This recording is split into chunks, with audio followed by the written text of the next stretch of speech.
कि मैं कहना चाहूँगा कि जब भी पिया है पत्थरों को तोड़ कर पिया है, ऐ समंदर तेरा बूंद भर भी एहसान नहीं है मुझ पर कांग्रेस पार्टी यहाँ से किसी नए चेहरे पे दांव खेले, पढ़ा लिखा हो, ईमानदार हो, जिसकी छवि ईमानदार छवि हो और स्थानीय प्रत्याशी हो, उस पे यहाँ के मतदाता विश्वास जताएंगे, ऐसा मुझे विश्वास है। कहीं ना कहीं एक टीस है कांग्रेस के जो लोग हैं पीलीभींगा विधानसभा के, कि अगर उनका विधायक राज में रहता तो और ज़्यादा विकास होता, यहाँ की जो मांगे हैं और ज़्यादा विधानसभा में उठती। आप अपने युवाओं को खेल के मैदानों से जोड़ दीजिए, खेल के मैदानों से जुड़ेंगे तो नशा अपने आप खत्म हो जाएगा। राजस्थान में इन दिनों चुनावी सरगर्मियां तेज है, तो वहीं तमाम पार्टियां इस समय धरातल पर जाकर अपना वर्चस्व बनाने में लगी है।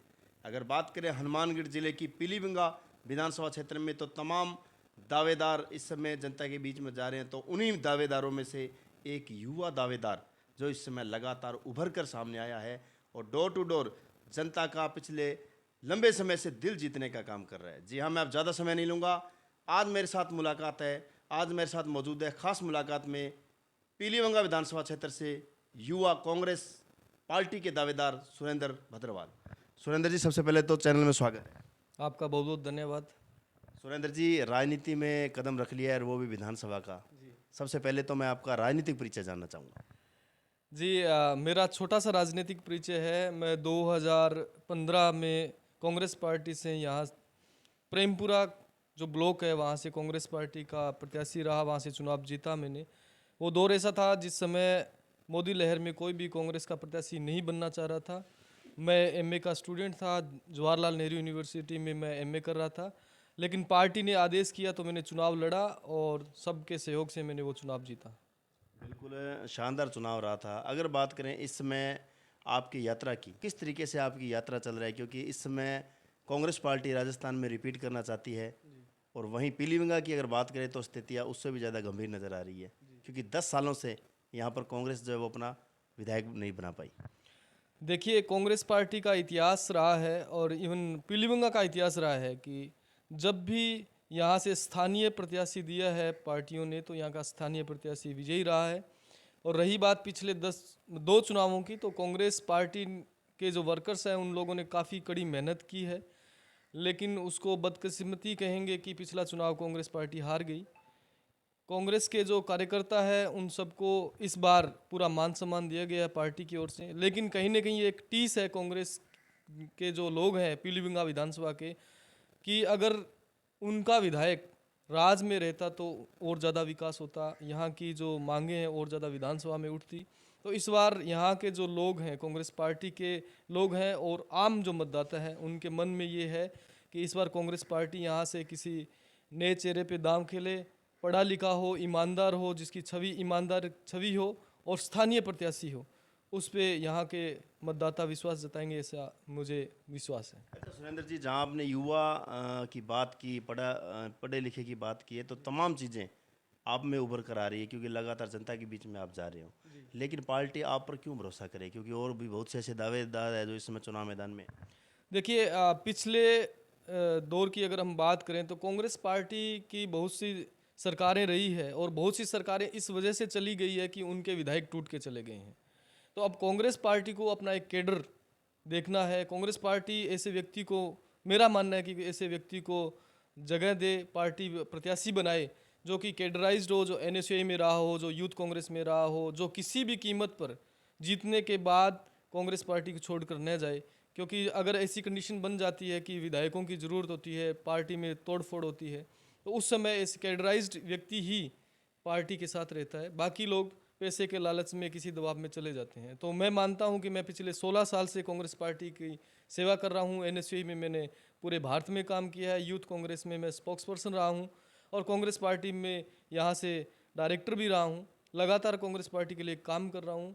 मेरे सामने भी ऐसे प्रलोभन आए थे जिस समय प्रधान का चुनाव करना था, लेकिन मैंने सिर्फ पार्टी को चुना, न कि किसी व्यक्ति विशेष को चुना, न किसी धन को चुना।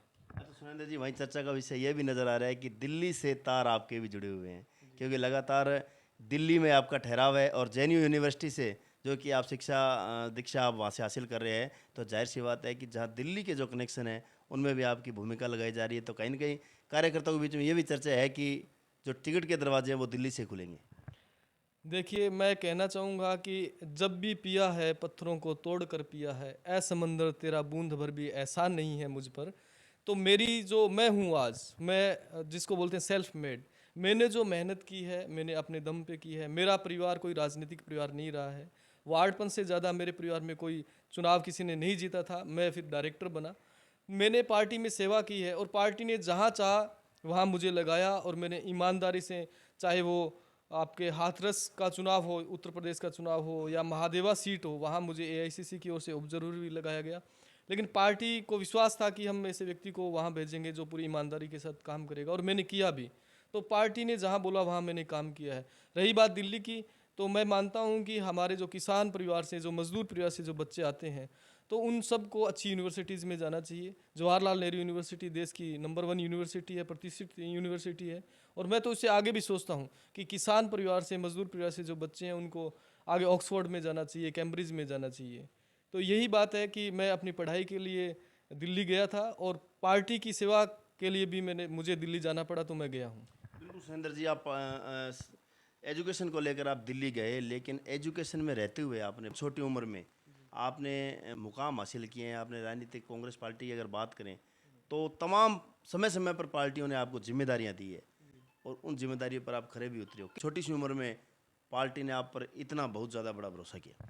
देखिए, एनएसयूआई में जब काम करते हुए मुझे वो दिन याद है कि 2 दिन के लिए हमारे पास बहुत कम पैसे थे। हैदराबाद की बात है, एनएसयूआई ने हमें ड्यूटी दी थी कि वहाँ चुनाव करवाने हैं, पर जो मेरे सीनियर थे वो वहाँ नहीं पहुँच पाए समय से, ट्रेन कुछ लेट थी उनकी, वो नहीं पहुँचे। हमारे पास पैसे कम थे, तो 2 दिन तक हम सिर्फ पार्ले जी बिस्किट खा के जिंदा रहे हैं, वो उस अनजान शहर में, हैदराबाद में। और उसी समय वहाँ कांग्रेस की सरकार थी। उसी हैदराबाद शहर में मुझे याद है कि उस समय की तत्कालीन होम मिनिस्टर ने मुझे अपने घर बुलाया, लेकिन मैं उनके घर इसलिए नहीं गया कि मुझे चुनाव करवाने थे और उनके परिवार से कोई व्यक्ति चुनाव लड़ रहा था। मैंने उस दौरान ही, 2011 की बात है, उस दौरान मैंने स्पष्ट मना कर दिया कि मैं जब तक चुनाव नहीं करवा देता तब तक आपके घर का पानी नहीं पीऊँगा। तो इसी वजह से शायद पार्टी को और संगठन को लगता है कि जहाँ भी ज़रूरत रहती है सुरेंद्र को भेजा जाना चाहिए। अच्छा सुरेंद्र जी, जब जहाँ तक मैंने सुना है कि आपने जो पीएचडी है वो किसान आंदोलन से की है। अगर मुख्य तौर पर बात करें तो ये इलाका भी किसानों से जुड़ा हुआ है और दिल्ली जब किसान आंदोलन हुआ उस समय भी आपकी भूमिका जो है वो सकारात्मक रही है। क्या किसानों को किस नज़र से देखते हैं, किसान जो वर्ग है उसको किस नज़र से देखते हैं? एक लगाव मुझे आप में नज़र आता है। देखिए, सबसे बड़ी बात यह है कि किसान, जिसको हम किसान बोलते हैं, किसान के नाम पे चुनने जाने वाले लोगों के अलावा जो सच में जो किसान है, जिसको ये पता है कि सरसों क्या है, जिसको ये पता है कि गेहूं क्या है, बिजाई कैसी होती है, खाड़े क्या है, मोगे क्या है, अगर इस तरह का व्यक्ति पार्लियामेंट में जाता है, असेंबली में जाता है, तो जाहिर सी बात है वो अपनी बात करेगा, यानी कि किसान की बात करेगा। रही बात 2 दिन पहले की एक रिपोर्ट है, अगर इसी तरह से हमारी नीतियाँ चलती रही तो 2050 तक हमारे सिर्फ 5% किसान बचेंगे, बाकी किसानों को ख़त्म कर दिया जाएगा। तो मेरा मानना है कि हमने जो पॉलिसीज़ जो अपना रखी है, जो सरकारों ने जो पॉलिसीज़ अपना रखी है, स्पेशली जो न्यू लिबरल, जो उदारवादी नीतियाँ हैं, और जो मार्केट का जो इंटरवीन किसानी में जो हो रहा है, उसको रोकना पड़ेगा। और वो तब संभव होगा जब मेरे जैसे किसान परिवार से निकले हुए लोग, जो सच में किसान है, वो जब पार्लियामेंट में जाएंगे, जो असेंबलीज में जाएंगे और वहाँ किसान की बात रखेंगे, तभी संभव हो पाएगा। न तो मैं अकेला कर सकता हूँ, न कोई 2 व्यक्ति कर सकते हैं। ये हमारे जितने भी किसान परिवार से जो आम नागरिक हैं, उन सब का एक दायित्व भी है कि हम अपने अपने क्षेत्र से, किसान परिवार में जो लोग पैदा हुए हैं, जो किसान हैं, उनको अपनी अपनी जगह से पार्लियामेंट में, अपनी अपनी जगह से असेंबलीज में भेजें, और भेजने के बाद उनको लगातार ये याद दिलाते रहें कि वो किसान परिवार से हैं, किसानों के मुद्दे पे बात करें, तभी ये संभव हो पाएगा। ये एक बहुत लंबी लड़ाई है। अच्छा सुरेंद्र जी, जहाँ पर किसानों की बात हुई तो मैं आप बात करूँगा पीलीभंगा विधानसभा क्षेत्र की। पीलीभंगा क्षेत्र में लगातार आपका पूरा परिवार रह रहा है, आप जुड़े हुए हो इस क्षेत्र की एक एक गली से जुड़े हुए हो। कहीं न कहीं पिछले 10 सालों से कांग्रेस का विधायक यहाँ नहीं बन पाया।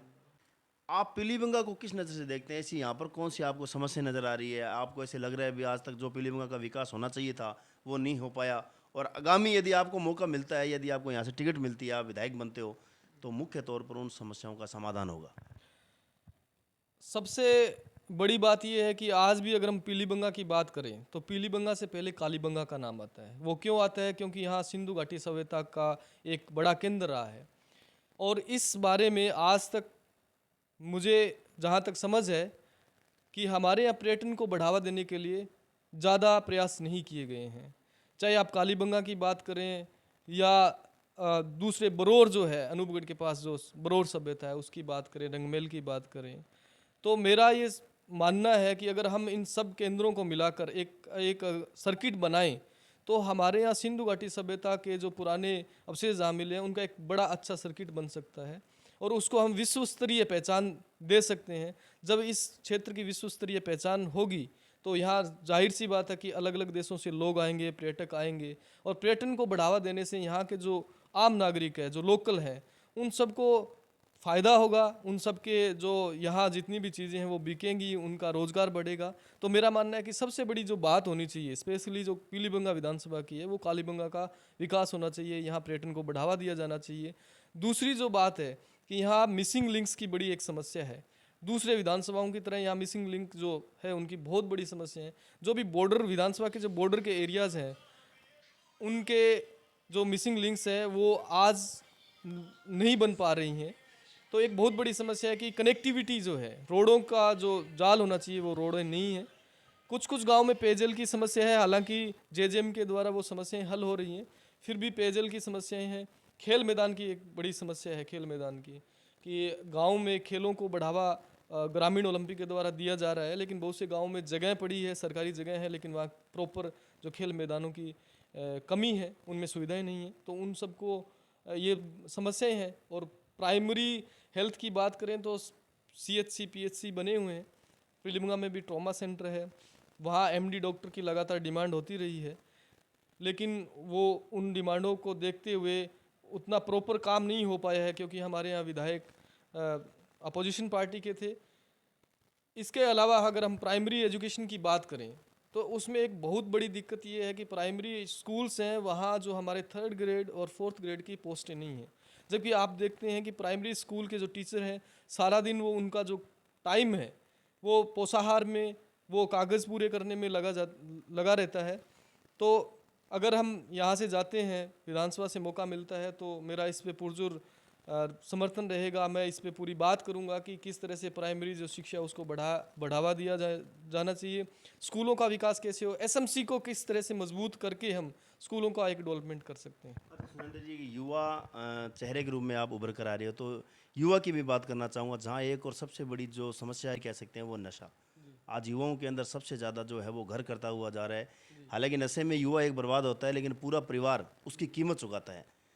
इसको लेकर क्या सोच रखते हैं? यदि आपको मौका मिलता है तो नशे को किस प्रकार से ख़त्म करने का प्रयास रहेगा? देखिए, ज़्यादातर लोग सोचते हैं कि नशा मुक्ति केंद्र खुलने से नशा ख़त्म हो जाएगा, लेकिन मैं इसके बिल्कुल उल्टा सोचता हूँ। आप अपने युवाओं को खेल के मैदानों से जोड़ दीजिए, खेल के मैदानों से जुड़ेंगे तो नशा अपने आप ख़त्म हो जाएगा। दूसरी बात जागरूकता की भी है। हमारे गांव में जो झोला छाप जो डॉक्टर है, वो गोलियों का एक नशा, इस क्षेत्र में प्रॉपरली अगर बात करें तो गोलियों का एक बहुत बड़ा एक बाज़ार है। और कहीं ना कहीं इसमें प्रशासन की मिली भगती भी है, क्योंकि प्रशासन के सामने कोई डिमांड रखने वाला नहीं होगा, तो प्रशासन अपनी मनमर्जी से काम करता है। तो एक बहुत बड़ा एक बिजनेस है और उस नेक्सस को तोड़ना पड़ेगा। हमारा बॉर्डर का इलाका है, पंजाब में आप देखते हैं कि बहुत बड़ा नशे का कारोबार है और परिवार के परिवार ख़त्म हो रहे हैं। ज़मीनें हैं, घर है, लेकिन उनको देखभाल करने वाला कोई है नहीं। ये स्थिति धीरे धीरे इधर भी बढ़ रही है। तो हर एक आम जो युवा नागरिक है उसको जागरूक रहना पड़ेगा और अपने परिवार के साथ पड़ोस में क्या हो रहा है उसका भी हमें ध्यान रखना पड़ेगा। हमारे गांव में जो नए नए मेडिकल स्टोर्स जो खुल रहे हैं उनमें क्या बिक रहा है, ये सब हम सब लोगों को एक जन सहयोग से ही हम इस पे काबू पा सकते हैं। बाकी प्रशासनिक सहयोग भी रहना चाहिए। बिल्कुल सुरेंद्र जी, अब अंत में चैनल के माध्यम से तमाम उन दर्शकों को क्या संदेश देना चाहते हो, क्योंकि लोकतंत्र का पर्व अब बिल्कुल नज़दीक है, जनता चुनेगी अपना मुखिया। मैं आपके चैनल के माध्यम से लोगों से अपील करना चाहूँगा कि आप अपने वोट की कीमत को पहचानें, अपने वोट को ज़ाया मत करें। आपसे जो भी वोट मांगने आए उसे आप अपनी समस्याएं कहें। स्पेशली जो गांव के यूथ हैं, युवा जो लोग हैं, जो खेलों से जुड़े हुए हैं, वो उन लोगों को आगे आना चाहिए, क्योंकि वो भारत के भविष्य हैं और जो बुज़ुर्ग लोग हैं उनको मैं कहना चाहूँगा कि आप लोगों पे एक बहुत बड़ी जिम्मेदारी है। आप उन युवाओं को जो दिशा देंगे, जो दशा देंगे, उसी पे वो चलेंगे। और अगर आप अच्छी दिशा दिखाएंगे तो युवा है तो वो इस देश का नवनिर्माण करेगा, इस क्षेत्र का नवनिर्माण करेगा। शुक्रिया सुरेंद्र जी। तो ये थे आज हमारे साथ खास मुलाकात में सुरेंद्र भद्रवाल, कांग्रेस पार्टी से युवा चेहरे के रूप में दावेदारी जता रहे हैं।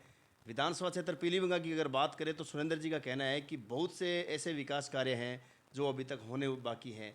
अगर जनता मुझे मौका देती है तो इस विधानसभा क्षेत्र में धरातल पर काम होगा और उन तमाम मूलभूत सुविधाओं से जो क्षेत्र वंचित है उनका सही रूप में विकास होगा। वह इसके साथ ही युवाओं के लिए काफ़ी चिंतित नज़र आए सुरेंद्र भद्रवाल। इनका कहना है कि युवाओं में सबसे बड़ी जो बीमारी है वो है नशा, और नशे को ख़त्म करने के लिए आपको और हमको मिलकर काम करना पड़ेगा। लेकिन यदि मौका मिलेगा तो तमाम चीज़ें बेहतर की जाएगी। लेकिन ये तो आने वाले विधानसभा चुनाव में पता चलेगा जनता क्या सोचती है और पार्टियां किस पर दाव खेलती है और जनता किसे चुनेगी अपना मुखिया। मेरे सहयोगी साथी मदन के साथ रमेश मेघवाल, पीलीभीत।